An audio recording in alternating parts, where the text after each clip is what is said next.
हम अपनी आवाज उठाना चाहते हैं, तीर धनुष उठा के भी तो लोग हमें किसी न किसी केस में फंसा देंगे।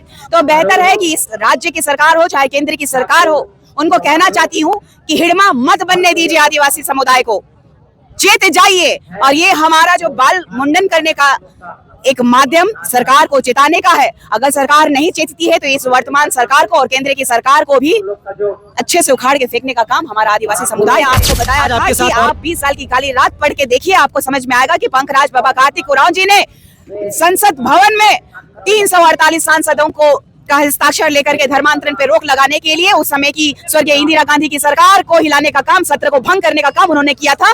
लेकिन ये कांग्रेस की सरकार की मनमानी जो विदेशियों के धर्म को यहाँ पे प्रफुल्लित करने के लिए, फले फूलने के लिए, आप 342 अनुच्छेद किस लिए हटाने के लिए बोल रहे हैं, संशोधन करने के लिए बोल रहे हैं? बिल्कुल संशोधन होना चाहिए, क्योंकि ये जो कह रहे हैं कि जो मिशनरियों में जाति है, जो जाति के आधार पे हम अपना आरक्षण ले रहे हैं, तो देख लीजिए कि क्यों नहीं। आप अगर 342 में अगर ये लोग कह रहे हैं कि जाति हमारी है, तो जाति तो ईसाइयों में होती ही नहीं है, तो कैसा संविधान इन लोगों ने बनाया है? और लगातार संविधान का दुहाई देने वाले ही कांग्रेस रहे, और इस भारत देश में सबसे ज्यादा शासन किया है तो कांग्रेस किया है। और आज भी इस राज्य में अगर कांग्रेस की गठबंधन सरकार चल रही है, तो इसीलिए मैं कांग्रेस कह रही हूँ, क्योंकि सबसे ज्यादा हमारे आदिवासी समुदाय को चोट पहुंचाया है तो उन्होंने ही पहुंचाया है, और उन्होंने ही कॉलम हमारा हटाया है। हम कॉलम के लिए भी दिल्ली तक गए, रेल रोक दिए, सब कुछ करके देख लिया, लेकिन ये सरकार नहीं सुन रही है।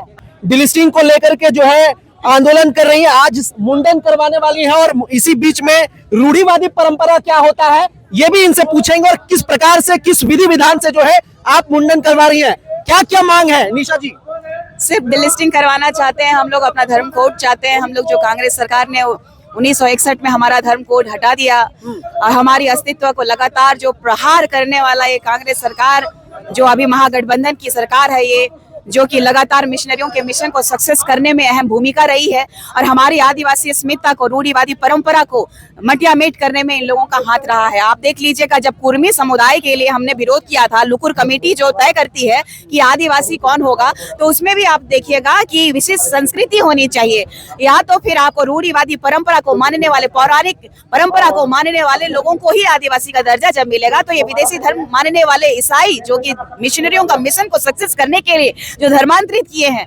चंगाई के नाम से चाहे किसी और के नाम से, शिक्षा के नाम से, आप देख लीजिएगा ये आज से नहीं हो रहा है, ये वर्षों से ये खेला जो मिशनरियों का खेला जा रहा है। ये प्रमाण मिलेगा आपको, भगवान बिरसा मुंडा जी की जीवनी पढ़ लीजिएगा। भगवान बिरसा मुंडा जी को भी धर्मांतरित कराया गया था शिक्षा के नाम पे, बिरसा डेविड कर दिया गया था, बिरसा दाऊद कर दिया गया था। और अभी देख लीजिएगा कि हमारे 20 साल की काली रात के बारे में भी मैंने आपको बताया था कि आप 20 साल की काली रात पढ़ के देखिए, आपको समझ में आएगा कि पंकराज बाबा कार्तिक उरांव जी ने संसद भवन में 348 सांसदों को का हस्ताक्षर लेकर के धर्मांतरण पे रोक लगाने के लिए उस समय की स्वर्गीय इंदिरा गांधी की सरकार को हिलाने का काम, सत्र को भंग करने का काम उन्होंने किया था। लेकिन ये कांग्रेस की सरकार की मनमानी जो विदेशियों के धर्म को यहाँ पे प्रफुल्लित करने के लिए, फले फूलने के लिए, उन्होंने मिशनरियों को एक प्रलोभन देने के लिए उन लोगों को एक शिक्षा का एजेंडा दिया है। बार बार कांग्रेस के ऊपर आरोप लगा रहे हैं, आप अभी 342 अनुच्छेद किस लिए हटाने के लिए बोल रहे हैं, संशोधन करने के लिए बोल रहे हैं? बिल्कुल संशोधन होना चाहिए, क्योंकि ये जो कह रहे हैं कि जो मिशनरियों में जाति है, जो जाति के आधार पे हम अपना आरक्षण ले रहे हैं, तो देख लीजिए कि आप एसी समुदाय के लिए जो जजमेंट आया था अभी जो रिसेंटली इलाहाबाद में, उसमें कहा गया है एसी और एसटी दोनों अगर समुदाय के लोग अगर धर्मांतरित करते हैं ईसाई में चाहे मिशनरियों में, तो उनका आरक्षण समाप्त हो जाएगा। तो ये 341 का आप उसका प्रकरण देख लीजिए। 341 में इसी समुदाय के लिए प्रखरता से बाबा भीमराव अंबेडकर साहब ने लिखा, दलितों के लिए लिखा, लेकिन आदिवासियों के लिए क्यों नहीं? अगर 342 में अगर ये लोग कह रहे हैं कि जाति हमारी है, तो जाति तो ईसाइयों में होती ही नहीं है, तो कैसा संविधान इन लोगों ने बनाया है? और लगातार संविधान का दुहाई देने वाले ही कांग्रेस रहे, और इस भारत देश में सबसे ज्यादा शासन किया है तो कांग्रेस किया है। और आज भी इस राज्य में अगर कांग्रेस की गठबंधन सरकार चल रही है, तो इसीलिए मैं कांग्रेस कह रही हूँ, क्योंकि सबसे ज्यादा हमारे आदिवासी समुदाय को चोट पहुंचाया है तो उन्होंने ही पहुंचाया है, और उन्होंने ही कॉलम हमारा हटाया है। हम कॉलम के लिए भी दिल्ली तक गए, रेल रोक दिए, सब कुछ करके देख लिया, लेकिन ये सरकार नहीं सुन रही है। अच्छा, आदिवासी बेटी होने के नाते, महिला होने के नाते आज आप मुंडन करा रही है, चूंकि 12 तारीख अपने वादे के अनुसार आप जो है डिलिस्टिंग की मांग को लेकर के और धर्मांतरण रुकना चाहिए इसको लेकर के करवा रही है, साथ ही साथ आपके ये जो तख्ते हैं उनमें लिखा हुआ है कि सरना धर्म कोड लागू होना चाहिए। तो ऐसे और कितनी मांगे हैं उसको लेकर के आज मुंडन करा रही है? कम से कम हमारा जो आदिवासी समुदाय के लिए जो कॉलम होना चाहिए वो कॉलम मिले, जो हमारा कॉलम शुरू से रहा है।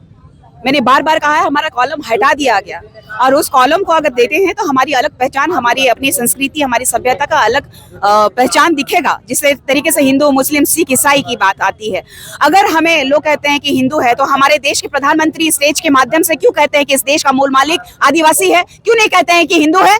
तो सबसे बड़ी बात है कि हमें दिग्भ्रमित किया गया है, हमें भटकाया गया है। हमें संविधान में भी हमारे लिए ऐसे कानून बनाए गए जो कि एक तरफ से बचाना है तो एक तरफ से हमें उजाड़ दिया गया है। तो विदेशी धर्म को मानने वाले लोगों को इतनी प्रायोरिटी दी गई है तो दे। इस भारत देश में सभी को हर धर्म को मानने की आजादी है, लेकिन किसी भी संस्कृति, सभ्यता को दूसरों का छेड़ने का अधिकार इस संविधान में भी नहीं है। तो जब हमारी सभ्यता, परंपरा, पुरखों का मान को लोगों ने छोड़ दिया तो हमारा हक और अधिकार क्यों खाएंगे वो? इसी का हम लोग डिलिस्टिंग का मांग करते हैं कि अलगाव होना चाहिए। जिस तरीके से अन्य राज्यों में कहा गया है कि आदिवासी हो, चाहे हिंदू हो, चाहे मुसलमान हो, अगर ईसाई बन जाते हैं तो भाई ईसाई में जाति नहीं होती है। जिस तरीके से मुसलमान की आदिवासी समाज को एक अलग चेतना देने का प्रयास है, चूंकि शायद से पहली ऐसी महिला होंगी जो आप मुंडन करा रही हो। धर्मांतरण रुकना चाहिए, सरना कोड लागू होना चाहिए, लगता है इसके बाद कुछ अच्छा होगा? आप जिस सोच के साथ, जिस विचार के साथ आगे बढ़ रही हैं, जो सोच करके आप आज मुंडन करा रही हैं, बाकायदा पूरी रूढ़ी परंपरा के साथ जो है, बिल्कुल, क्योंकि हम हथियार नहीं उठा सकते। लगातार हमारे आदिवासी समुदाय को अगर कोई आवाज उठाने की कोशिश करते हैं तो हमें कहा जाता है कि नक्सली है। हम अपनी आवाज उठाना चाहते हैं, तीर धनुष उठा के भी तो लोग हमें किसी न किसी केस में फंसा देंगे।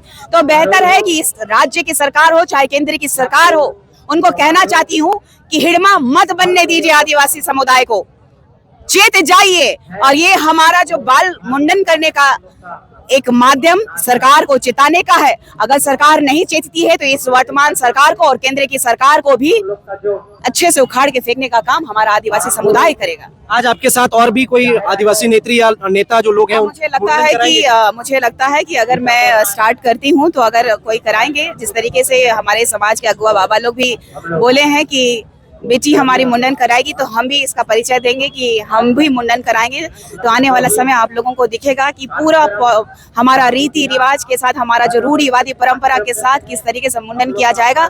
और ये हमारा जो बाल है, इस केस को हम हमारे इस देश की प्रथम नागरिक जो हमारी राष्ट्रपति महोदया है, जो इस राज्य की राज्यपाल के रूप में पदस्थापित थी, और वो भी भली भांति जानती हैं जिस समय वो पदस्थापित थी 2017 में, उस समय धर्मांतरण बिल लागू किया गया था। वो भी अच्छे से हमारी पीड़ा को समझती हैं कि रूढ़िवादी परंपरा आज खतरे में है, धर्मांतरण रोकना अति आवश्यक है। तो उनको हमारा बाल मुंडन करके भेजेंगे और इस देश के माननीय प्रधानमंत्री जी को भेजेंगे और इस राज्य के राज्यपाल को भेजेंगे और ये चेताने का काम करेंगे कि आज आपकी बेटी जो है, आज तकलीफ तो जरूर हुई है, लेकिन आने वाला समय में ये भी मत सोचिएगा कि हम अपने हक और अधिकार की लड़ाई लड़ने के लिए ऐसे मौन रहेंगे। जरूरत पड़ी तो इस सरकार से भी लड़ेंगे। अच्छा, रूढ़िवादी परंपरा में इसमें क्या कुछ विधि होता है? जैसा कि मैं देख पा रहा हूँ खस्सी भी रखा गया है, बलि वगैरह भी उसका दिया जाता है क्या? जी बिल्कुल, आप पूरी पारंपरिक घटना जो है हमारी है वो आप लाइव चला सकते हैं। आपको देखने को मिलेगा कि किस तरीके से हमारे समुदाय के लोग जो है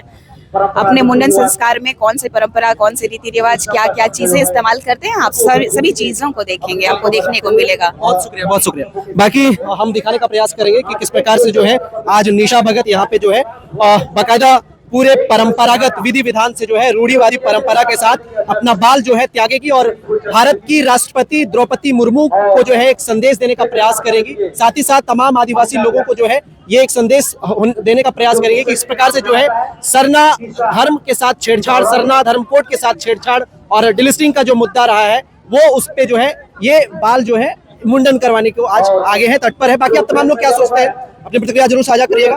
आज के इस कार्यक्रम को लेकर के बहुत धन्यवाद। जोहार, जय हिंद।